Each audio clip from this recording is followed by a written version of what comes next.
I am the Lord. Nelson, that is. Quite shocking.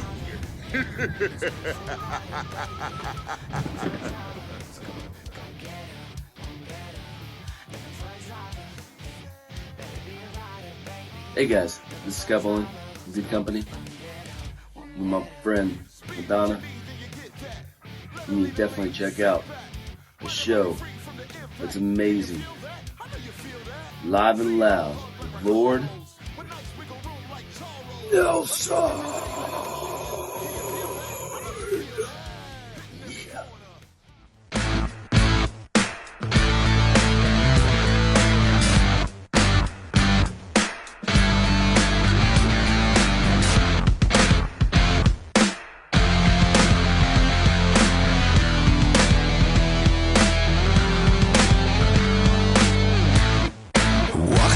As your demon gets down with mine,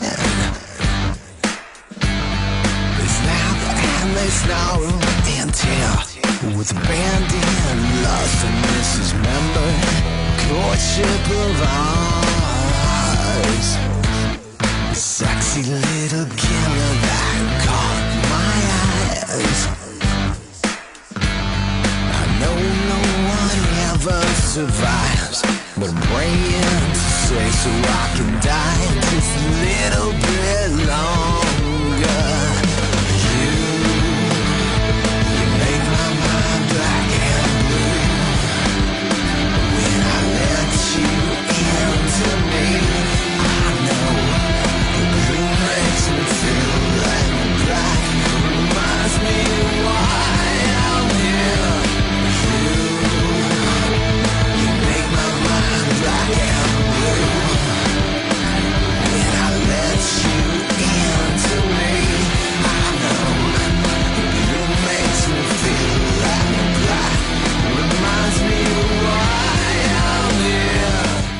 Ladies and gentlemen, brothers and sisters worldwide, it's the big guy with the big show, the Lord. Yeah, Nelson, that is, host of Live and Loud with the Lord on the CMS Network with 5 Royals ENT. And today we're diving head first into the shadowy, twisted, and electrifying world of a band that's not just breaking rules, they're riffing them to shreds. I like that. And dancing in the ashes. This band is a sonic force of nature, mysterious musical madmen that have conjured up a sound that's equal parts horror show, punk circus, and dirty rock and roll sermon. Yeah. Sprinkled with theatrical flair and a don't give a damn attitude that's completely infectious. This isn't just music. It's a full body experience that grabs you by the soul, drags you into the darkness, and dares you to enjoy the ride. This is a band made for the lovers of all things gloriously loud and unapologetically dope, man. So get ready to embrace the strange, the spooky, and the sonically spectacular conversation with Scotty Damn the Creepy Little Things FKE. Welcome, bro. How you doing, man?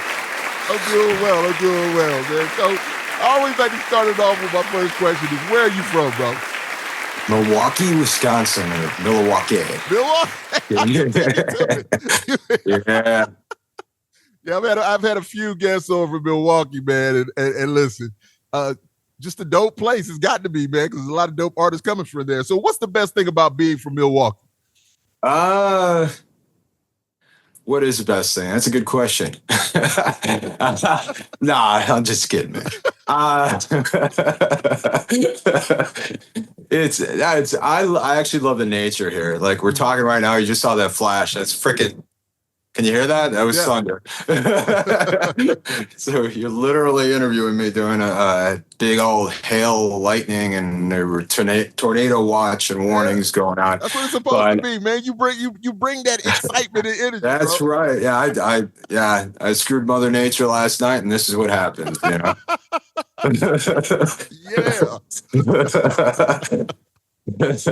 No, but it's I love the nature here, really, in Wisconsin in general. We got a lot of cool countryside and woods, and a lot of people think like dairy, and there is California is more of a cow dairy state than we are at this Right. point. That and beer and serial killers is what we all do here. So Okay, you're a wild dude, man. Listen, this is starting off amazing, ladies and gentlemen. well, just telling the truth, man. I didn't And make it. listen. What they It's say, just speak the truth and set you free, man. Or 3 T's. Tell the truth, man. Tell the this truth. is 3 T's. just where, yeah, it's just where I happen to live. I didn't make all this happen. So, So Milwaukee has a growing and diverse music scene. Like there's something in the water there. So how has the city influenced your band's evolution? Mm, I think out of all the scenes here, I probably was more a part of the punk scenes, punk scene in general. That we had a very between here and Kenosha with the Keno Core crew, as they're called down there, and just the whole surrounding area has a rich and diverse punk scene, and that really is where that energy comes from. Right. There's also a good hip hop history too. I don't know, I'm probably going back in the day, but like Treach was from here, and it's pretty. It's a pretty diverse musical group. Now it's a little harder for original bands here because of since the pandemic, a lot of stuff closed down. Right. So nothing, and that's true all over. And certainly the industry changed a lot too. First, it was it gets hard to get in on a lot of the national acts and a lot of the things like that. And that kind of support because it's just as hard on them right now, unless you're, a giant megastar. Yeah. You're still making all your money off of your merch and, you're touring versus back in the day, you would make it off of the release and then just go and support that. Right. So, it's been interesting in general. The scene is still kind of it goes back and forth in here as far as the support, simply because of the lack of venues for lower to medium sized bands and things like that around. I mean, there are some, but it's not what it used to be. I got you. No, I understand. Listen, I'm here in South Carolina and Columbia, and listen, it's the same thing here also, bro. So I hear you 100%, probably across the nation, man, So the name Creepy Little Things instantly sparks curiosity. There's no doubt. So what's the origin behind the name and how does it reflect the band's identity? So let me ask you, before you answer that, it's just you, but who's in the band? Or is it mostly just you? Are you doing most of everything? Are you a Prince? Prince, Trent Reznor, whatever. I've been called worse. But none of those are bad. Now, listen, none of those are bad. Yeah, it's recording wise, everything is me. So I've always had a vision of what I wanted to do. And, whether it was, okay, I'm going to pick up this instrument, that instrument, I'm going to compose all this, I'm going to compose these strings, I'm going to record it myself, do the mixing, the mastering, everything, learn what I have to learn to a solid level and just do it. So, that's what I've always done. I got you. I applaud you on that, man. I applaud you on that. So Thank we'll you. get back to about the name. I really applaud you on that. I do. Thank you. So Creepy Little Thing. So how what's the origin of the name, man? Come on, talk to me, man. Very simple. It's named after the type of women I used to date.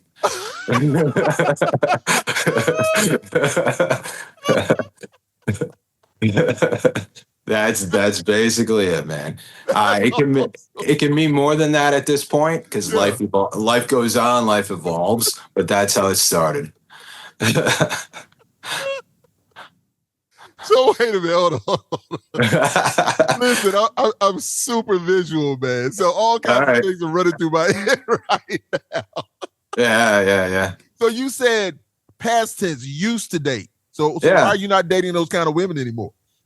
I don't have a certain aesthetic anymore. Okay. I date the person, not necessarily the way that they dress or anything else. It's the person, the chemistry, things like that. You know, years ago, yeah, I may have been more into a certain thing. So, but that's really where it came from. You're a wild boy. Hey, listen, big or small, short or tall, got love for them all. Dark and light, black and white, you get with me tonight. Yeah, pretty much. Back in the day. Yeah. So your stage presence is amazingly theatrical and intense. So how important is the performance and visuals to you? For me, they accentuate the performance. For me, it's about the energy and the emotion that I'm bringing into it. A lot of the stuff I try and do with my music, it needs to have that certain level of emotion. Mm-hmm. I just can't not do that. It just doesn't feel right. It doesn't sit right in me unless it has that. Got you. Now, so for those new to creepy little things, how would you describe your sound and what genres or artists help you shape it? Here's the thing. When I grew up, I was raised like a lot of people in my parents' music. So I was raised on doo-wop and 50s and 60s, and then started moving up on there. Yeah. I actually went to some of my first shows as a little kid were a lot of the reunion shows from people for that era. So I got to see a lot of them as a little kid. Mm-hmm. I didn't appreciate it at the time, but I do now that I have those memories and I got to see them. Yeah. Shout out to moms and pops, man. No doubt, man. I mean, we're talking about Prince, and then I'm thinking of like Little Anthony. Imperial, like that, you hear that voice too. Yeah. And it's, to me, it's in the same vein as like a linear development and a lot of that stuff. But that, I got into late 60s, mid to late 60s myself, a little bit of 70s. Mm-hmm. To me, when you're talking about stuff like gothic rock type music, to me, that really started in the mid to late 60s. Yeah, you had certain artists like Screaming Jay Hawkins, let's say, that really pioneered the accoutrements and the persona of that. But the music, when you hear it, like I think it's something like The Doors. When you hear something like that, because you have that kind of gothic ambience and energy in it, long before the heyday of the 80s. But I mean, and that's the thing. So in my music, I've got so many different influences besides the darker stuff that it all works its way in as well. So, it's going to be obviously rock, some goth in there, industrial metal, some hip hop influence, some pop influence. For me, like when I'm writing a song, I need that hook in the chorus to be there. I need something. I'm not trying to do something to get like a formula going or anything like that. I literally want to feel it out, feel the beat, and really get something going with that and vocally that people will find themselves without realizing it, singing it later or walking away, or it's memorable. Wow. And that's the big thing for me. I like those type of catchy type of hooks in there. And you're 100% doing it, my brother. I appreciate it. Yes, indeed. So there's definitely a horror punk rock vibe to your look and sound. So were you raised on horror films or darker pop culture? And if so, what are your favorites? I mean, I was raised on all that. I mean, my dad, I still remember when I was like 6 years old and I saw the original Night of the Living Dead. He watched that, had me watch that with him, and stuff like that. But I saw, I'm really across the board on that too. It's more about what I identify with in that moment. Okay. So to kind of answer your question that way. I got you. Well, how did Creepy Little Things first come together? So what was it that, sparked that creativity in you? And did it take a time to really develop what you wanted it to be? Well, music I've been in most of my life. Got in, both of my parents were musicians. My mom actually used to sing in local bands and blues bands around here as well. She taught me a lot when I was growing up with that stuff. And then I get into the usual, like everybody else, the gateway with the high school bands and stuff like that. Actually took a break for a number of years, had this detour in another life called marriage. And yeah, you're chuckling, but went on from that and just started getting back into things and really in touch with myself after that, like rediscovering myself. And that's when I really got back into things in general. And I'd even hadn't picked up an instrument in years and that too. And then I started getting into poetry. And people were like, you should do that. Your poetry to music, it would sound really good. And that's when I started picking up my guitar again and started doing everything else. And it's just been nonstop ever since. Been in other bands too since then, but really this is the first time I'm going full forward in just my stuff. So yeah. So when was the year, if you don't mind timelining, that it really started, that you were doing you and this what it was, not the other bands or whatever, just you? Really doing just me and no other bands. Right, like literally over the last year, I decided to walk away from one and just completely pursue this. Yeah, I was doing this before. Creepy Little Things. It was like a side project. It started around 2015, right, or so. So, but this is really my push to get out there and do this because it's a passion in me and it's something I want to do. I don't feel comfortable or natural unless I'm doing this. No, listen, I feel you. I tell my wife and people that always, I was like, music is my drug. And the thing is that you're creative, obviously, and it'll never leave you. It's always going to call you. It's always, Scotty, come on, man. You can't leave me, It's there with us always. My mind's always running. I'm always thinking about music. I'm in a band, Plastic Catastrophe with Lord Nelson myself. And we're constantly working on music. Thank you, Matt Acevedo. That's my guy. I had a great time in Stuck Mojo, great time Lord Nelson featuring Lies and No Power, No Crowd, all the other stuff I've done. But it's like right now, as you say, it's like the music has called me. I feel so good about what we're doing. And so it's just us being us and being able to be creative and having somebody that's just as creative as I am. And so just the fact that you're able to do what you do, man, and do it well. I mean, I just sat there and listen. I was listening to it again last night and just enjoying it and just saying, thank you. Okay, this damn Scotty. I mean, Scotty, you know what I mean? Yeah, damn. I've been called damn Scotty too. Scotty be damn. That dude,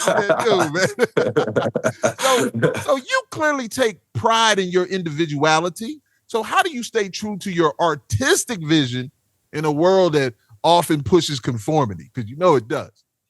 It's a fine line because, and that, that's a big thing I've had with people I've worked with in the past is you can remain completely true to yourself as an artist, and at the end of the day, do you want to connect with people? Are you trying to? And do you want to get your music out there as widely as possible so that you have more of a chance of connecting with those people without selling out? Right.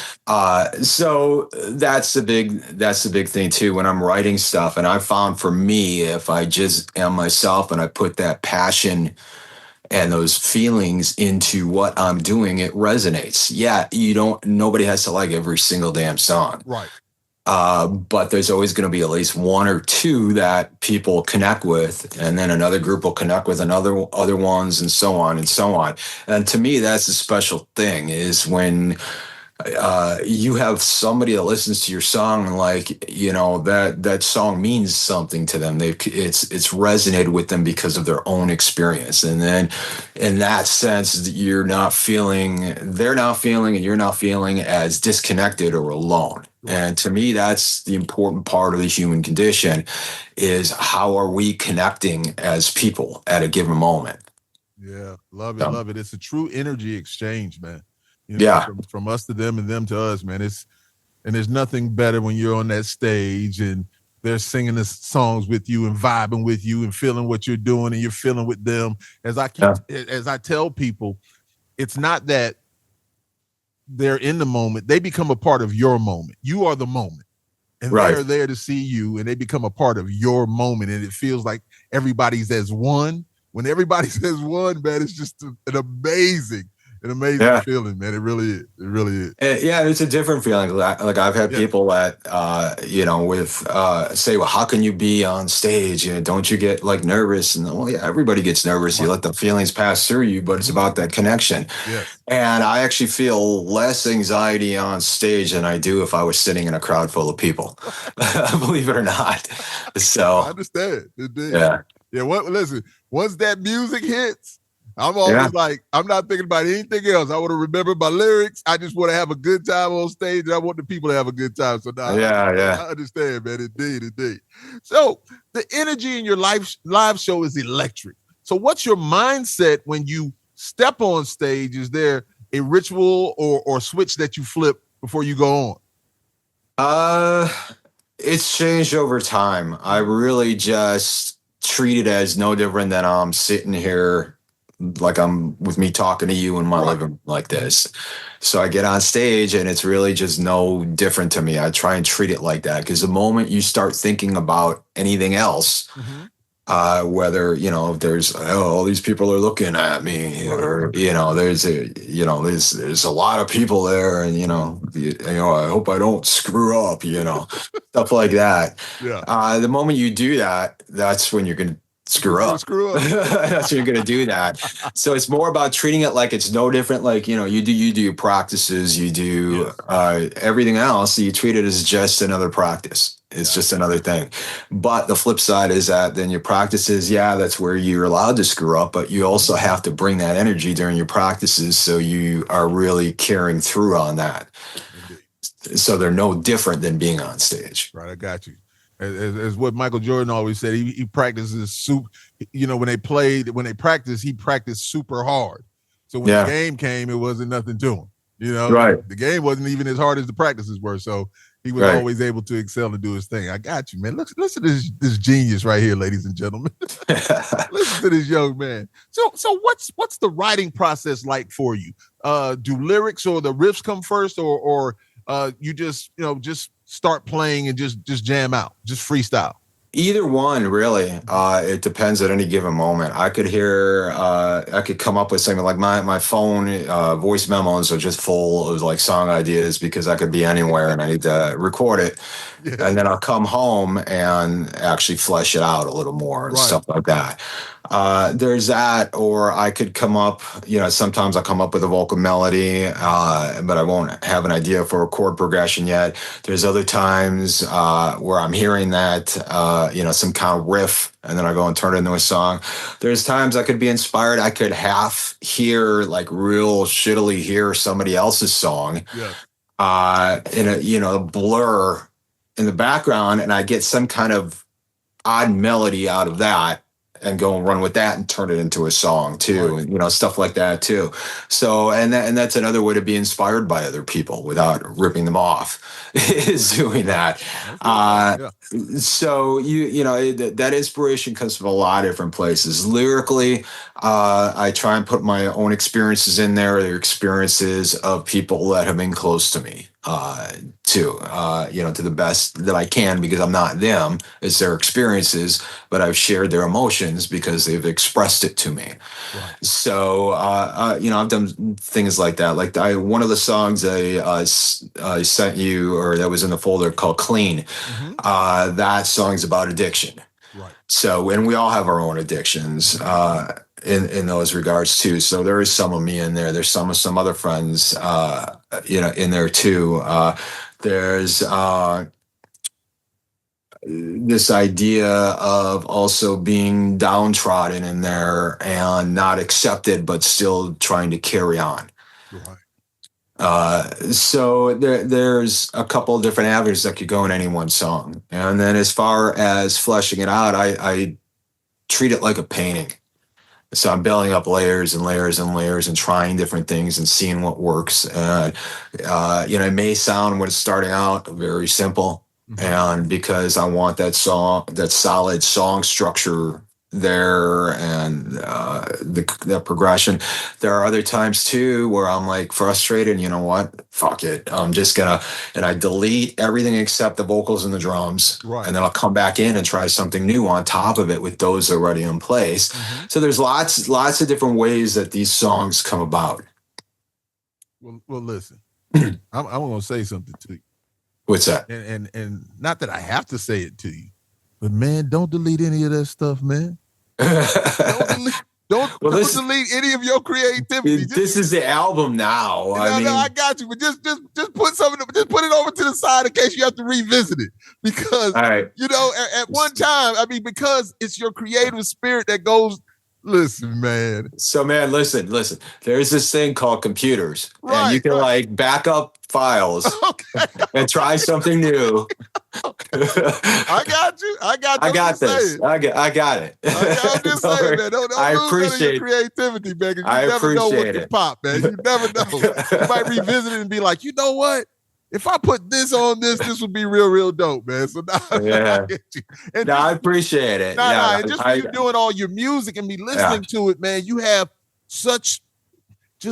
there's a lot that you have so much stuff and you're talented. So I'm just like, man, don't waste that talent, man. I appreciate that. Somebody else might be able to use it, man.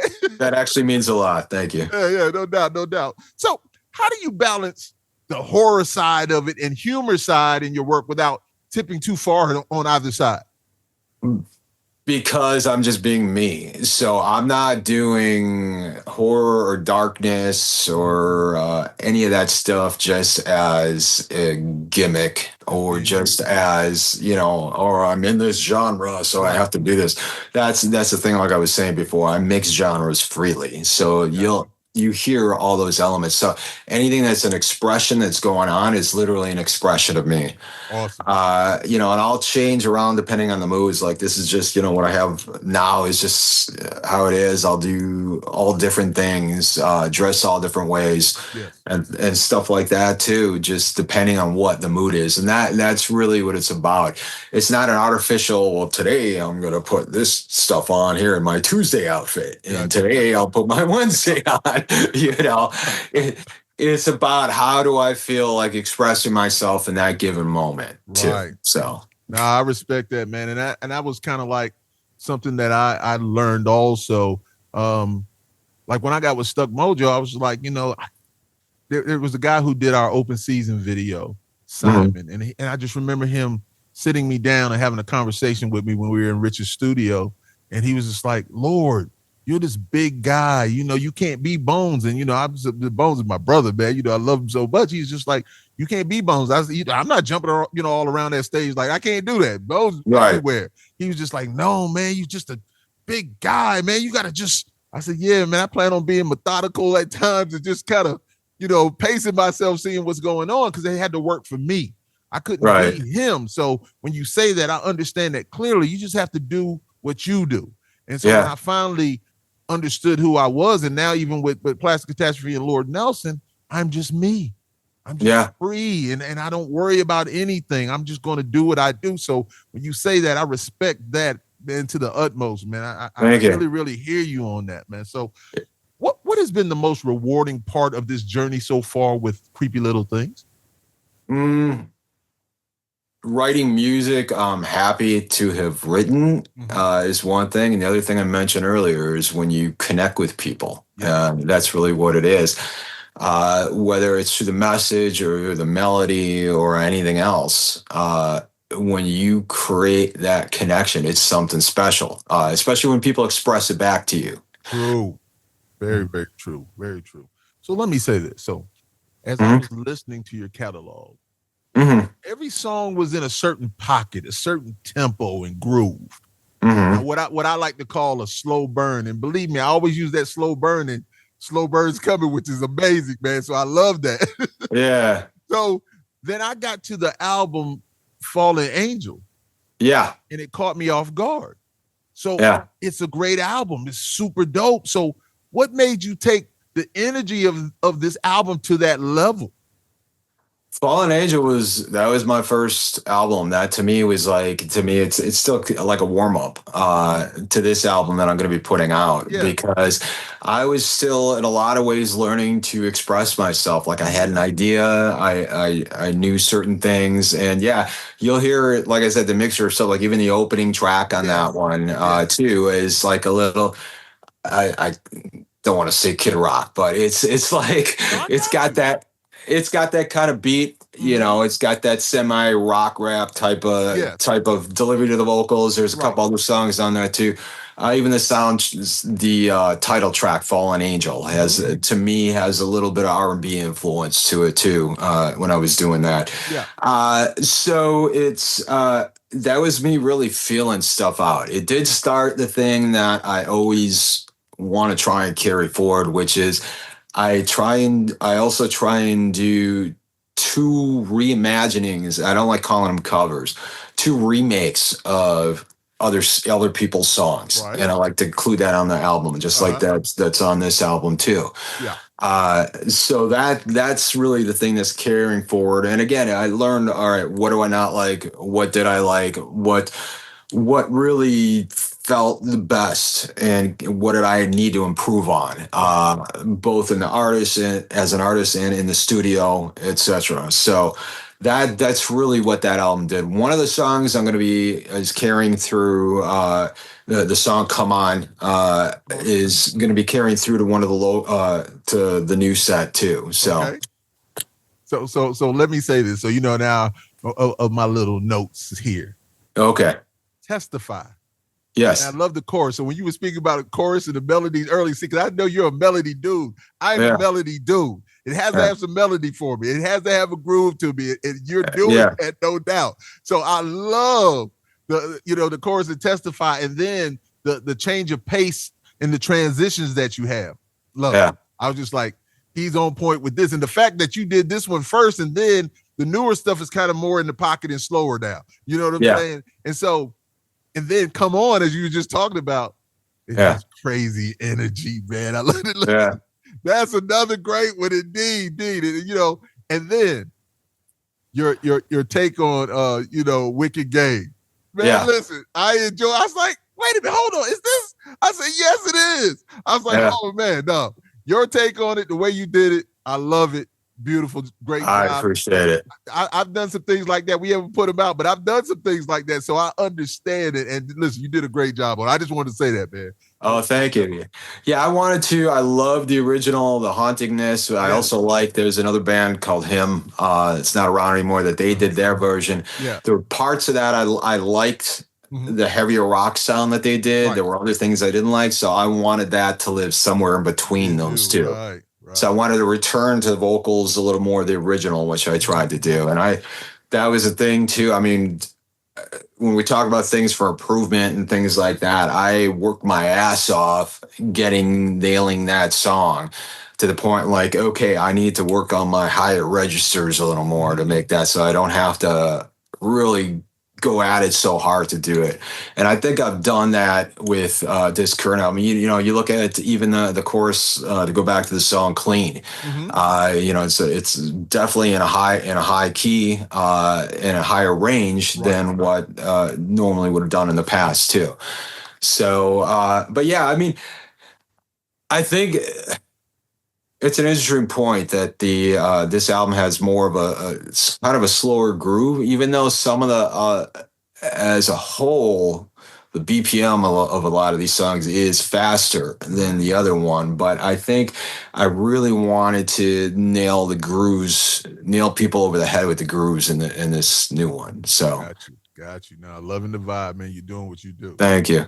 So, beyond the music, who is Scotty Damn, man? Who are you, bro? Who are you beyond the music, man? I am eternal. Eternally a pain in the ass to some. Eternally a lover and a human being that they like being around to others. And eternally in my own lane to myself that, sometimes, I'm literally by myself. So that's a great place to be. Other times it can be hell. And that's kind of, was reflected in this album, Slow Burn too. So. Got you. Well, that's the first time I've asked that question, and I thought about it last night and I added it to my questions. Yeah. Because I was just like, here we are, all these, musicians, these creatives that we are, and we have that persona when we're on stage, but it's just like, who are we really? Do they really know who we are? You know, people like to really know now. Back in the day, you could kind of have that persona and get away from it, but people want to know so much about you now, you know. Well, like, hey, I'm a lunatic. Yes, I'm crazier than a mom. What, you know? Really, what is that? Because, you know, we're all just that cat in the box where at a given moment, how people observe us is how we are. There's people, you know, you can know somebody after 5 minutes deeply. There's other people that have been married for 40, 50 years and they still don't truly know each other. So, you know, that's kind of a loaded term to know somebody. We let people in. We let people know parts of us and certain aspects of us. But you know, and that's part of what doing this music journey is, and doing this music is letting people see parts of us that hopefully they connect with too, and then we know them a little bit as well. So there's that communication that way, but that's really what knowing is about, is communication, and that communication is ongoing. It's not something that, you know, you can ever say, okay, that's it. It's just like art. It's never done. So your music's never done. For me to sit there and go, you know, all right, this song is actually done now. Wait, one more thing here. You know, it's so on and so on. That's very true of life, and the way life is for people as well. You're never done. You're never truly done, no matter how low you get, or no matter how high you get. There's always something just around the corner, something else to experience. Very well said, my brother. Very well said. Thanks. Yeah. See, you got me. Once again, I'm so visual, and I'm just I picture everything. So it's like a movie playing. As you're talking, I'm just seeing things. Okay, then you said like right around the corner. I'm like looking around the corner, like what's coming? I can't help it, man. Well, it's like it's a gift and a curse. I see everything. Well, I mean, that's because you're in music as well. You're a musician as well. So that's part of even writing lyrics. You know, how are you visually imparting what you're feeling? Indeed. 100%. You know, through your lyrics. So yes, indeed. We kindred spirits, man. This young man gets it, ladies and gentlemen. Yes, he is. Yes, he does. So, is there anything else other than music that relaxes you and brings you joy? Believe it or not, I like laying out in the sun at the beach. I like going to the beach, and I'll tune everybody out. I'll wear my headphones. A lot of times I'm reading and standing in the water, and get people coming up annoyingly. Why are you standing in the water with a book? Because I'm reading, you know, and I'm hot, you know, so stuff like that. There's that. I like walking in nature, and doing different things too. There's some beautiful, sometimes I go up to upper Michigan, the upper peninsula there. There's lots of gorgeous waterfalls and dark beaches and other stuff going on. That I you know, I just love that area too. But it's really about, again, what there is at any given moment. I can feel just as happy sitting in my little sanctuary of a bedroom that I've done up to just like tune out the world too. So, or I can be happy hanging with friends a minute, you know, hanging at the bar, having a couple shots or whatever goes on, or just doing nothing and watching TV like a lazy ass. So it really, it really, again, that same message, it depends on any given moment. Got you. Hey, once again, great. I agree with you, man. You know, sometimes I just like to get in my vehicle and just drive. Yeah. Pure silence.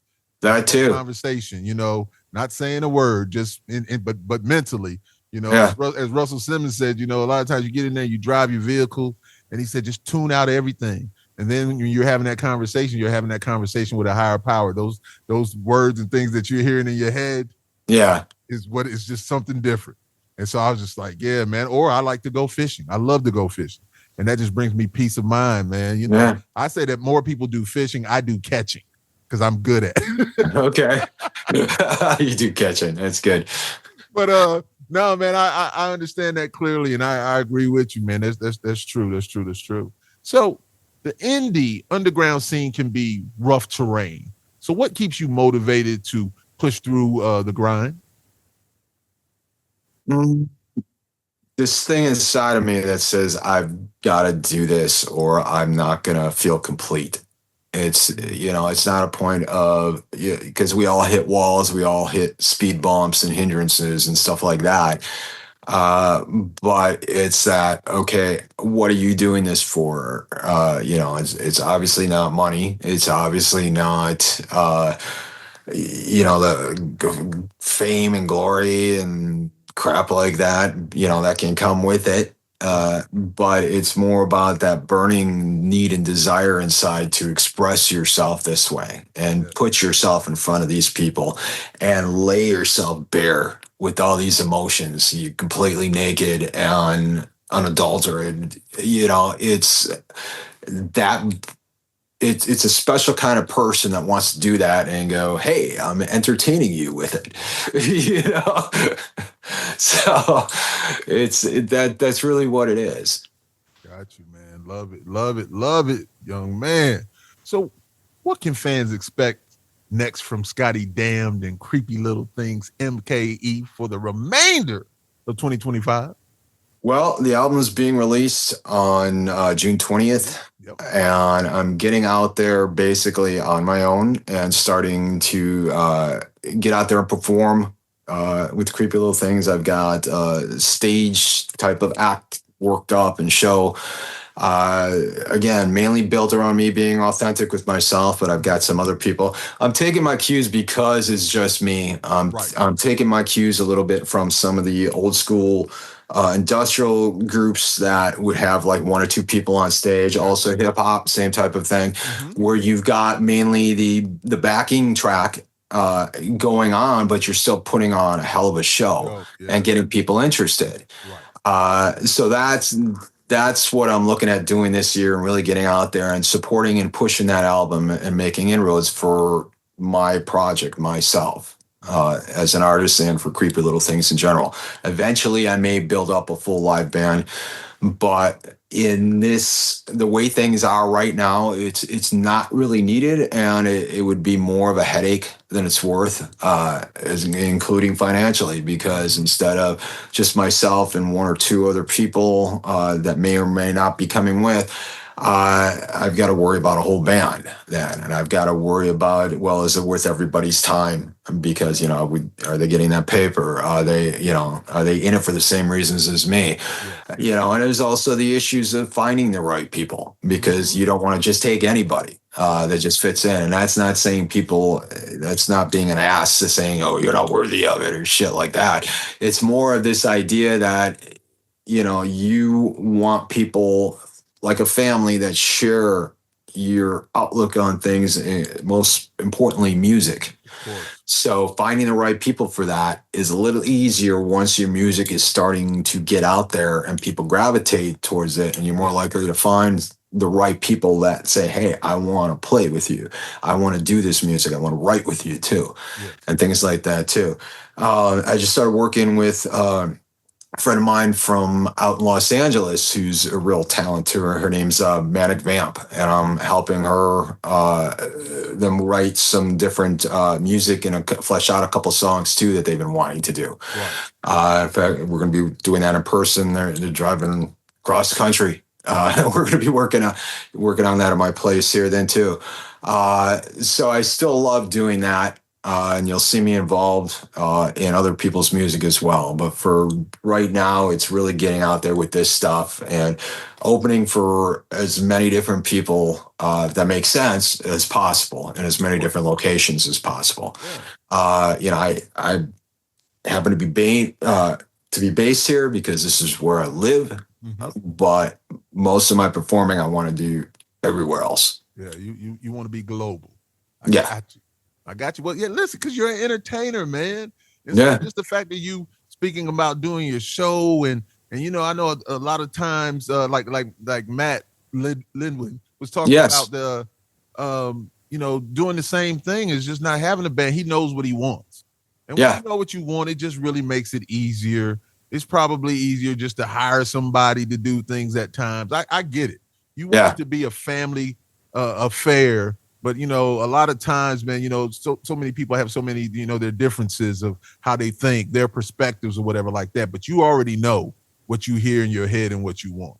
So as I've Very said, much so. yeah, as I've said many times before within this, is that I respect you for that, man. I do I understand. appreciate that. Yeah, and that's we bring up Matt. That's a great guy, and I love that's that. friend of mine, and very talented, and he's he's doing his thing, and he's doing great with it. Yes. And cool person to know and work with in the future and everything too. And I mean, that I assume because that leads to this what is this thing in Milwaukee type of a thing too. And that's true. There's so many people, like even in film, that have come from Milwaukee, whether they're actors or whether they're directors and producers and things like that. And I think that's the big thing is people start here, but they usually spread out. Got you. I understand. So here's a real question. We're getting close to the end here, but these weren't real before. Okay, let's go. No. This a real question. Okay. You know what? I'm glad you said it like that because I'm doing my job, ladies and gentlemen. You already felt like they were real. The Lord, the big guy. So, what makes Scotty Damned and Creepy Little Things, MKE, a must watch and listen? Yeah, I want you to get on your soapbox now. See, I want on you my to talk soapbox. There's no soapbox. I just want you to big yourself up because you know who you are. So just let it be known and shown who you are. This is who I am, man. There would have to be soap around. I'd have to have been clean to have a soapbox here. So, what makes I'll turn that around and say, why do I want people to give it a listen and give it a try? That's what we talk about. Yeah. Because it's honest. It's unadulterated. It's a genuine expression of emotion. It's full of angst and happiness, and it's full of grooves that you're really gonna feel, and you're gonna find yourself, like I said, maybe not the first time, but find yourself listening to it like 5-6 times in, and all of a sudden you're like, that melody catches you that you can't escape, and you start singing it to yourself and really coming back for more of it too. And that's really what I hope for in anybody that listens to it. One song, that's great. Once you start seeing the performance, I want you to want more. Yes. I want you to want to have me out there because I want to be there, and I can't do that without people wanting it. Awesome. I can do it, but I can't really disseminate it like I'd like to. That's really what it is. And people will enjoy it. Some people will be shocked with it. If there's somebody that hates it, that's great too. Tell your friends, because one of them may like it because they're going to go listen to it. Why do you hate it? And they'll go listen to it and, that's actually pretty good. So my friend's screwed in the head. He doesn't know what he's talking about.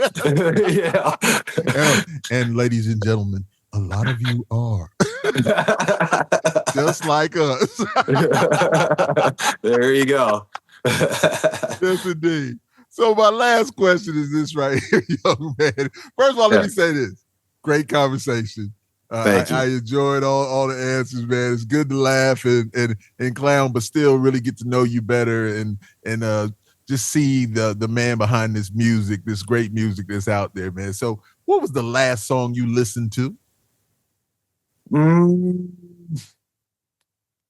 Just trying to think. Because I was just listening to the song in the storm on the way over here, and I forgot it was a new, believe it or not, it was a new hip hop artist that I would have to look up, and I can message to you after this. Okay, that's fine. No, because unfortunately, I'm using my phone right now. No, listen. The reason why I ask this question is always my last question is because we as creatives and lovers of music, you never know what we're listening to. We listen to more than just, I have a thing that we're not genre snobs. The majority of us are not genre snobs. We listen to all kinds of music. So I like to ask that question because you might speak about somebody that I don't know about that I'm going to go listen to and check them out, man. So that's it. Talking with my peers and seeing what they like, man. So that's all that is. So No, I literally just ran across him today and threw their song in there, and I was listening to it on the way home and just ran here and set this up. So I can definitely message you that, so you can include that. That to me, and so I can check it out, man. Most definitely. I definitely will. So, young man, the floor is yours. Please give my watchers and listeners your support the great band information. Sure. So if you want to find out on the latest things as far as what I'm doing, what I'm going to be doing, and what's going on with creepy little things and Scotty Damned, you can hit me up on Instagram, literally Scotty_Damned, Creepy Little Things MKE for the actual Instagram account. Facebook, it's a little different. Unfortunately, I fell to the hackers at some point, and this is like my third Facebook account. So Facebook being the way that they are, I can't recover my other two times I started up the page. So I've got a third one, Creepy Little Things Official, on there. Spotify, you can find us on all the major streaming platforms as well. I also have Scotty Damn TikTok channel that you can go on to, and I'm posting stuff on there as well. Yes, indeed. Well, awesome, my brother, man. I really appreciate it. Thank you very, very much for being here. It's been a great conversation, man. And I pray that you had a good time also. I feel exactly the same. And thank you very much for your time and the opportunity. Man, listen, small thing to a giant, baby. And listen, anytime your family, anytime you want to come back, talk about anything, new releases, man, I don't care. You want to talk about the dark side of the moon, just let me know. And I got you, man. I appreciate it. Hey, really, really, really mean that, man. So it's maybe sometime do like a panel or something, and we can have a couple different people talking. It's all love. You coming to me with some ideas, we'll do it, man. All right, sounds good. No, I'm dead serious, man. I really, really mean that, man. I appreciate it. Thank you, sir. So big love and respect, maximum, to Scotty Damned and Creepy Little Things MKE for joining us on Live and Loud with the Lord on the CMS Network with 5 Royals ENT. Thank you all for taking the time to spend some time as always. And remember, to keep it live and loud with the Lord with more love and less hate, man. Come on, y'all. You guys be good. Peace. Woo!